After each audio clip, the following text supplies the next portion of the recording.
दर्शको नमस्कार. दैनिक गावकरी आयोजित आणि सह्याद्री सुपर स्पेशालिटी हॉस्पिटल यांच्यातर्फे खास 15 ऑगस्ट स्वातंत्र्य दिनानिमित्त एक विशेष कार्यक्रम आपल्यासाठी घेऊन आलो आहोत. सध्या पावसाळा सुरू आहे. अनेक साथीच्या रोगांचा प्रादुर्भाव आपल्याला दिसतोय आणि त्यासाठी आज विशेष मार्गदर्शन करण्यासाठी आज इथे उपस्थित आहेत डॉक्टर भरत आर त्रिवेदी. त्यांचा आधी थोडक्यात मी परिचय करून देतो. डॉक्टर भरत आर त्रिवेदी हे क्रिटिकल केअर रेस्पिरेटरी मेडिसिन या क्षेत्रातले अत्यंत प्रतिष्ठित असे चिकित्सक आहेत. Sahyadri super speciality hospital Nashik इथे ते प्रमुख वैद्यकीय सेवा आणि पल्मनॉलॉजी आणि क्रिटिकल केअर विभागाचे प्रमुख आहेत. क्रिटिकल केअर आणि रेस्पिरेटरी मेडिसिन या क्षेत्रात त्यांचा 26 वर्षांहून अधिक मोठा असा अनुभव आहे. टोपीवाला नॅशनल मेडिकल कॉलेज आणि BYL Nair charitable hospital Mumbai या सर्वात जुन्या आणि प्रतिष्ठित सरकारी वैद्यकीय महाविद्यालयातून त्यांनी पदवी पूर्ण केली आणि याच संस्थेतून चेस्ट आणि क्षयरोगात पदव्युत्तर शिक्षण पूर्ण केलं. डॉक्टर अतिशय हा उत्तम असा 26 वर्षाचा आपला वैद्यकीय सेवेचा अनुभव. यामध्ये आपल्याला अनेक अनुभव यामध्ये आलेले असतील की वैद्यकीय सेवा देताना एक विशेष अनुभव जो लक्षात राहील असं आपल्या दर्शकांसाठी खास सांगावा. वैद्यकीय सेवा नाशिकमधली अगदी सुरुवात 98 सालापासून मी सुरुवात केली. त्यावेळेस अगदी इन्फन्सी म्हणजे अगदी प्राथमिक उपचार घेण्यासाठी काही निवडक जागा आपल्या शहरात उपलब्ध होत्या. तो फार चॅलेंजिंग वेळ होती तेव्हा, की तेव्हा पेशंट्सचा कल जो आहे तो कल मुंबई पुणे इकडे जाण्याचा कल जास्त होता. आणि त्यावेळेस आपण 98 साली जेव्हा चालू केलं तेव्हा 2-3 क्रिटिकल केअर सेंटर्स होते. या क्रिटिकल केअर सेंटर्समध्ये हे पेशंट मॅनेज करणं हा सगळ्यात चॅलेंजिंग पार्ट तेव्हा होता. आता गेल्या 20-25 वर्षामध्ये वैद्यकीय सेवा नाशिकची तितकी तत्पर झालेली आहे की मुंबई पुण्याचे लोक उलट ट्रीटमेंटसाठी आता नाशिक प्रिफर करतात. क्लायमेटमुळे, कॉस्टमुळे, या सर्व गोष्टींमुळे. माझा सगळ्यात चांगला अनुभव आला तो कोविडमध्ये, की ही जी डिग्री मी घेतली रेस्पिरेटरी मेडिसिनची, ह्या रेस्पिरेटरी मेडिसिनच्या डिग्रीचा खरा मला वापर किंवा सगळ्या लोकांसाठी त्याचं जे काय मला करता आलं ते कोविडमध्ये करता आलं. की जेव्हा 10 ते 12 हजाराहून जास्त अधिक रुग्ण जे ज्यांना ऑक्सिजन लागत होतं किंवा जे क्रिटिकल होते असे पेशंट्स मला मॅनेज करता आले. युद्ध पातळीवर काम करता आलं. त्यात बरेचसे डॉक्टर्स होते जे फार क्रिटिकल होते. त्या डॉक्टर्सनी तो विश्वास ठेवला माझ्यावर आणि माझ्याकडे ॲडमिट झाले आणि माझ्याकडनं बरे होऊन गेले. याचा एक फार मोठा समाधान मला आहे. तर हा जो काळ होता कोविडचा तो सगळ्यात माझ्या आयुष्यातला मे बी असा होता की त्यासाठी मला कळलं की माझ्या डिग्रीचं किंवा माझ्या शिक्षणाचं सार्थक झालं. नक्कीच. म्हणजे संपूर्ण जगाला ज्यांनी हैराण केलं होतं, म्हणजे न दिसणारा एक विषाणू ज्यांनी संपूर्ण जग थांबवलं होतं, अशा वेळेत कोणाला काय करावं याची अजिबात म्हणजे त्याच्यावर ट्रीटमेंट काय हे सुद्धा आपल्याला लक्षात येत नव्हतं. आणि ह्याच्या काळामध्ये आपण रुग्णांची सेवा ही अतिशय 10 हजारांपेक्षा जास्त रुग्ण आपण याविषयी उपचार केलेले आहेत.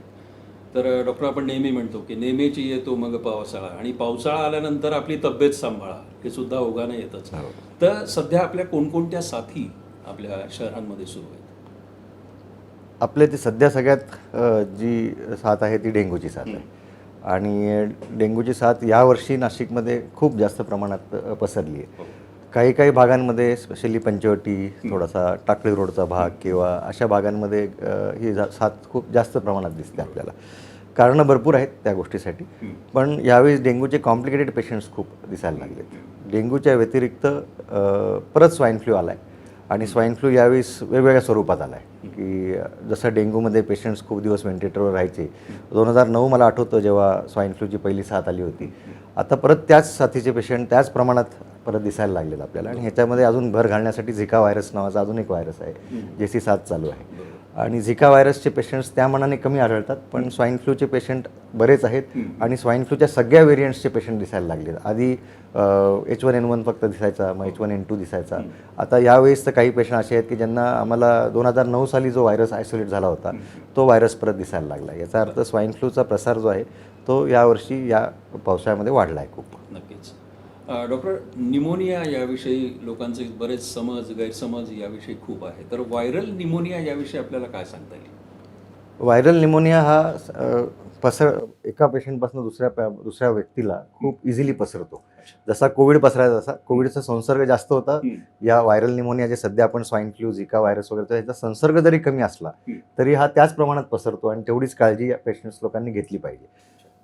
खूप त्रास जास्त होऊन मग मेडिकल सुविधा घेण्यापेक्षा ज्या पेशंटला ताप येतोय, कोणतं त्यांना खोकला येतोय, अशा पेशंटनी गोष्टी लाईटली घेतल्या नाही पाहिजेत आणि त्यांनी वेळेवर उपचार चालू केले पाहिजेत.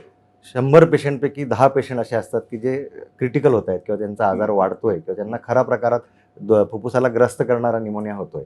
अशा पेशंटला अशा ठिकाणी उपचार घेतले पाहिजे तिथे सगळ्या सुविधा आपल्याला अवेलेबल आहेत. व्हायरल निमोनियामध्ये एकदा पेशंट जर त्या स्टेजमध्ये आला की रिकव्हरी ही फार कमी पेशंट्समध्ये होते आणि ज्या पेशंट्समध्ये रिकव्हरी होते ती रिकव्हरी फार स्लो असते. बरं वाटल्यानंतर जेव्हा पेशंट्स घरी जात आहेत तर तेव्हा आपले फुफ्फुस पूर्ण बरे होतात या आजारामध्ये हा विश्वास ठेवून ती ट्रीटमेंट पुढे महिना, 2 महिने, 3 महिने जेवढे दिवस डॉक्टर सांगतात तेवढे दिवस ती ट्रीटमेंट कंटिन्यू केली पाहिजे. नक्कीच.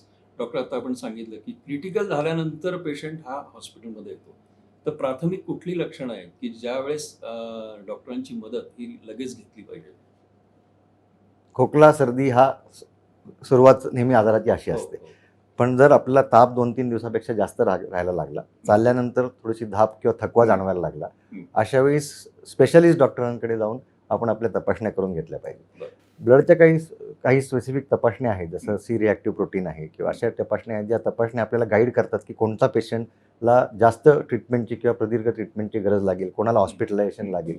या तपासण्या वेळेवर केल्या गेल्या पाहिजे आणि ह्या सगळ्या छोट्या छोट्या सेंटर्समध्ये, छोट्या छोट्या लॅब्समध्ये अवेलेबल असलेल्या तपासण्या आहेत. ज्या पेशंट्सला दम जास्त लागतोय आणि त्या लवकर सिटी स्कॅन झाला पाहिजे, कारण सिटी स्कॅन लवकर झाला तर आपल्याला त्या आजाराची तीव्रता समजते आणि त्याप्रमाणे आपल्याला त्याच्यावर ॲक्शन्स घेता येतात. खूप आजार पसरला, दोन्ही फुफ्फुसं त्यात इन्व्हॉल्व्ह झाली, ज्याला आम्ही सिटी स्कोअर म्हणतो, हा स्कोअर जर सिटी स्कॅनमध्ये वाढला तर मात्र मग पेशंट अशा वेळेस फार क्रिटिकल होतात. म्हणजे कुठलाही आजार हा प्राथमिक जर काय याच्यामध्ये उपचार निदान योग्य झाला तर उपचार आपल्याला योग्य ते करता येतात. प्रत्येक ठिकाणी आपण म्हणतो की प्रतिबंधात्मक उपाय केले पाहिजे, तर लसीकरणाचं महत्त्व हे आजच्या नागरिकांच्या दृष्टीने काय कसं आहे? लसीकरणाचं महत्त्व मी याच्या अगोदर सुद्धा सांगितलं आहे किंवा एका कधी लेख लिहिला आहे की ॲडल्ट लसीकरण हे फक्त लहान मुलांसाठी नाही आहे. ॲडल्ट लसीकरण किंवा ॲडल्ट वॅक्सिनेशन, मोठ्या माणसांचं वॅक्सिन्स किंवा लसीकरण हे अत्यंत महत्त्वाचं आहे, खूप गरजेचं आहे. प्रत्येक डायबिटीसच्या पेशंटनी हा जो आजार असतात, व्हायरल निमोनिया, डेंग्यू, हे जेव्हा वाढतात तेव्हा जर पेशंटला प्राथमिक डायबिटीज असेल किंवा हार्टचा प्रॉब्लेम असेल किंवा दम्याचा आजार असेल तर ह्या पेशंटमध्ये याचे जीवघेणे कॉम्प्लिकेशन्स होऊ शकतात. तर त्याच्यामुळे वॅक्सिनेशन एस्पेशली व्हायरल निमोनियासाठी अत्यंत महत्त्वाचं आहे. साधं फ्लूचं वॅक्सिन जे वर्षानुवर्ष आपल्याकडे अवेलेबल आहे, फक्त एवढंच आहे की ते आपल्याला घ्यावं लागतं, जाऊन आपल्याला मागावं लागतं आणि दरवर्षी थंडीच्या सीझनच्या अगोदर नवीन बॅच वॅक्सिनची येते, बऱ्याच कंपन्यांची येते आणि ती थंडीच्या अगोदर म्हणजे साधारण सप्टेंबर-ऑक्टोबरमध्ये लसीकरण करणं गरजेचं असतं. जेव्हा आउटब्रेक येतो तेव्हा लोकांचे डोळे उघडतात आणि आउटब्रेकमध्ये लसीकरण करायला जातात आणि आउटब्रेकमध्ये लसीकरण केलं की ह्या पेशंटला उलट जास्त त्रास होतो. त्यामुळे सप्टेंबर, ऑक्टोबर, नोव्हेंबर हा जो वेळ असतो जेव्हा थंडी सुरू होण्याच्या अगोदर असते तेव्हा पुढच्या वर्षीचं वॅक्सिन हे मार्केटमध्ये अवेलेबल असतं. त्यामुळे फ्लूचं वॅक्सिन हे प्रत्येकाने घेतलं पाहिजे. जो प्रत्येक आजारी व्यक्तीने आणि प्रत्येक ॲडल्टनी जर फ्लूचं वॅक्सिन घेतलं, जसं कोविडचं वॅक्सिन गव्हर्नमेंटने अवेलेबल करून दिलं आपल्याला, फ्री ऑफ चार्ज होतं, आपण सगळ्यांनी वॅक्सिन घेतलं आणि कोविड जवळजवळ नष्ट झाला. मग फ्लू का नष्ट होत नाही? तर फ्लूचं नष्ट न होण्याचं कारण असं आहे की फ्लूचं वॅक्सिन हे आपल्याला जाऊन घ्यावं लागतं, डॉक्टरांना ते ॲडवाईस करावं लागतं. ॲडवाईस केल्यानंतर सुद्धा बरेचसे पेशंट त्या गोष्टीला फार लाईटली घेतात. हे आहे फ्लूचं वॅक्सिन, जे सगळ्यात महत्त्वाचं वॅक्सिन आहे. त्याच्या व्यतिरिक्त काही जे पेशंट्स दीर्घ आजार ज्यांना असतात, डायबिटीज असो, हार्टचा आजार असो, दमा असो, अशा लोकांनी निमोनियाचं वॅक्सिन घेतलं पाहिजे. जे निमोनियाचं वॅक्सिन सगळीकडे अवेलेबल आहेत आणि हे फार वर्षांपासून अवेलेबल आहेत, आज आहेत असं नाही. याचे प्रॉपर गाईडलाईन्स ISCCM नावाची जी सोसायटी आहे डॉक्टर लोकांची, यांनी गाईडलाईन्स तयार केलेले आहेत जे सगळ्या डॉक्टरांना माहिती आहे. तर डॉक्टरांनी सुद्धा पेशंटला एज्युकेट केलं पाहिजे, आपल्या क्लिनिक्समध्ये वॅक्सिनेशन्स अवेलेबल केले पाहिजेत आणि पेशंट्सनी जर वॅक्सिनेशन घेतले तर आपण ह्या आजारांना प्रिव्हेंट करू शकतो आणि सगळे कॉम्प्लिकेशन्स आणि डेथ रेट कमी करू शकतो. नक्कीच. डॉक्टर, आता आपण सांगितलं की कुठल्या प्रकारचे प्रतिबंधात्मक लसी आज उपलब्ध आहेत, तर आपल्याला एक त्याचं थोडक्यात हे सांगता येईल का? म्हणजे आता उन्हाळा जसं सांगितलं, पावसाळा सांगितलं, त्याच्या आधी काही ज्या आवश्यक आहे त्या लसीकरण करणं हे गरजेचं आहे सर्वसामान्य लोकांसाठी. निमोनियाच्या लसी ज्या असतात त्याच्यात 2 प्रकारच्या लसी असतात. एक 13 व्हॅलेंट वॅक्सिन असतं आणि 23 व्हॅलेंट वॅक्सिन असतं. तर नॉर्मली निमोनियाची 13 व्हॅलेंट वॅक्सिन हे नॉर्मल ॲडल्ट पेशंटनी एकदा फक्त घेतलं आणि वयाच्या 70व्या वर्षी परत घेतलं तर सफिशियंट आहे. अच्छा. एखादा गंभीर आजार असलेल्या पेशंटनी 13 आणि 23 2 महिन्याच्या अंतरावर घ्यावे आणि परत एक 5 वर्षानंतर त्यातलं एक वॅक्सिन जे 23 वॅक्सिन आहे ते रिपीट केलं पाहिजे. दुसरं वॅक्सिन फ्लूचं वॅक्सिन आहे. दरवर्षी फ्लूचं वॅक्सिन घेतलं पाहिजे. याला सीझनल वॅक्सिन म्हणतात. प्रत्येक सीझनमध्ये फ्लू येणारच. तो कोणत्या प्रकारे येतो हे चॅलेंजिंग असतं आणि दिवसेंदिवस हे चॅलेंजेस वाढायला लागले. वॅक्सिनेशन जर आपण केलं तर हे चॅलेंजेस कमी नाही नष्ट होतील. तर त्याच्यामुळे फ्लूचं वॅक्सिन हे थंडीच्या सीझनच्या अगोदर घेतलं पाहिजे. दरवर्षी वॅक्सिन घेताना हे बघितलं पाहिजे की वॅक्सिन जसं 2024लाच आपण वॅक्सिन घेतोय तर त्या वॅक्सिनवर 2024-2025 असं लिहिलेलं पाहिजे. कारण पुढच्या वर्षीचं वॅक्सिन जे आहे ते आपल्याला यावर्षी घ्यावं लागतं. हे वॅक्सिन प्रत्येकाला आजार असो किंवा नसो प्रत्येक ॲडल्टला जो जनसंपर्कात येतो अशा प्रत्येक माणसाला गरजेचं आहे. लहान मुलांना हे वॅक्सिन सगळे पिडियाट्रिशियन्स देतात. त्यामुळे वयाच्या साधारण 15व्या वर्षापर्यंत आपल्याला या फ्लूच्या आजारापासून बऱ्यापैकी संरक्षण असतं. पण 15 वर्षानंतर ह्याचे अँटीबॉडीज जे आपल्या शरीरात तयार असतात किंवा याची जी प्रतिकारशक्ती तयार असते ही संपुष्टात येते. त्याच्यामुळे सगळ्या लोक जे जनसंपर्कात येतात सगळ्या इच अँड एव्हरी ॲडल्टनी फ्लूचं वॅक्सिन घेतलं पाहिजे. जे रिसेंटली आलेलं वॅक्सिन आहे ते नागिणीचं वॅक्सिन आहे ज्याला शिंगल्स डिसीज म्हणतात. तर ज्या पेशंटला स्टिरॉइड्सची औषध लागत आहेत, ज्या पेशंटला संधिवात आहे, डायबिटीज आहे, हार्टचे प्रॉब्लेम आहेत, यांना शिंगल्स किंवा नागिण होण्याची शक्यता खूप असते आणि त्याचे कॉम्प्लिकेशन्स खूप गंभीर असतात. रिकव्हरी होतेच या सगळ्या पेशंट्सची.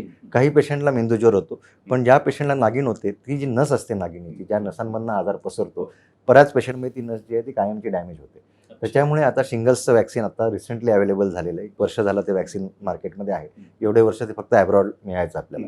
आता इंडियामध्ये मिळायला लागले. शिंगल्सचं वॅक्सिन सगळ्यांनी घेतलं पाहिजे. ते कोणत्याही सीझनमध्ये घेऊ शकतो आपण. डेंग्यू आजार हा जो आहे याच्यावर खूप दिवसापासून लसीकरण काढण्याचा प्रयत्न सगळ्या चालू आहे, पण अजूनपर्यंत यश मिळालेलं नाही. डेंग्यू आजार हा डास चावल्यामुळे सगळ्यांनाच माहिती एडिस नावाचं मस्किटो असतं. तर सध्या आम्ही पाहतो पावसाच्या अगोदरच बऱ्याच ठिकाणी कन्स्ट्रक्शनची कामं चालू असतात, रोड्सची कामं चालू असतात आणि अशा ठिकाणी सगळीकडे पाणी साठलेलं राहतं. कारण पावसाळ्यात कामाचा स्पीड कमी राहतो आणि पाणी साठून राहतं. माझ्या मते डेंग्यू ह्या वर्षी पसरण्याचं मेन कारण हेच आहे की खूप कन्स्ट्रक्शनची कामं, खूप ठिकाणी पाण्याचा साठा ठेवणं आणि तो साठा ओपन ठेवणं आणि त्याच्यामध्ये हे मस्किटोज वाढतात, हे डास वाढतात आणि त्याच्यामुळे हा आजार यावेळेस एवढा पसरला आहे. डेंग्यू आजार तसा सोपा आजार आहे ट्रीटमेंट करण्यासाठी. त्याची लक्षणं सिंपल आहेत. थंडी वाजून येते, ताप येतो, अंग दुखायला लागतं, खूप अशक्तपणा येतो, हे त्याची लक्षणं आहे. नियमितपणे ब्लड टेस्ट करणं अत्यंत आवश्यक आहे. परत मी सांगतो की त्याला आयडेंटिफाय करणं की कोणता पेशंटला कॉम्प्लिकेशन्स येतील ते जर वेळेवर आयडेंटिफाय झाले तर डेंग्यू शॉक सिंड्रोम जो जीवघेणा आजार आहे की ज्याच्यामुळे पेशंट्स हाताशी लागणं फार मुश्किल असतं. म्हणजे 100 लोकांना झालं तर त्यातले जवळजवळ 20% लोक आपण गमवतो. 80% लोक खूप खर्च केल्यावर खूप दीर्घकाळ हॉस्पिटलमध्ये ॲडमिट होऊन बरे होत आहेत. तर असे शॉक सिंड्रोम्स किंवा एन्सेफलायटिस जे मेंदूवर होणारा परिणाम आहे डेंग्यूचा, हृदयावर होणारा परिणाम आहे ज्याला मायोकार्डायटिस म्हणतो आपण. तर डेंग्यू हा प्रत्येक अवयवाला डॅमेज करू शकतो जर तो वेळेवर ट्रीट केला गेला नाही. तर त्याच्यामुळे त्याची ट्रीटमेंट फार काही नसते डेंग्यूला, पण त्याच्या तपासण्या गरजेच्या आहेत. हे आयडेंटिफाय करणं गरजेचं आहे कोणत्या पेशंटला कॉम्प्लिकेशन होऊ शकतं आणि ते आयडेंटिफाय केल्या पेशंटला हॉस्पिटलाइज केलं पाहिजे. नक्कीच. प्रत्येकाची प्रतिकारशक्ती वेगवेगळी असते. वेगवेगळी असते. घरातले 4 जण जर असतील तरी एकालाच का व्हावा हा काही प्रश्न आपल्याला म्हणजे त्याचे कोणतंही कॉम्प्लिकेशनसाठी कोणतंही वय बाध्य नाही. कोणत्याही वयात कॉम्प्लिकेशन होतात. त्यामुळे कमी वयाच्या पेशंटला काही होणार नाही कॉम्प्लिकेशन, असं होत नाही. डॉक्टर, आज आपण इथे आलात आणि अतिशय मोलाची अशी माहिती आमच्या सर्व दर्शकांना दिली. दर्शकांच्या वतीने मी आपले मनपूर्वक आभार मानतो आणि 15 ऑगस्ट या स्वातंत्र्य दिनाच्या आमच्या सगळ्या ग्रुपतर्फे आम्ही आपल्याला शुभेच्छा देतो. धन्यवाद.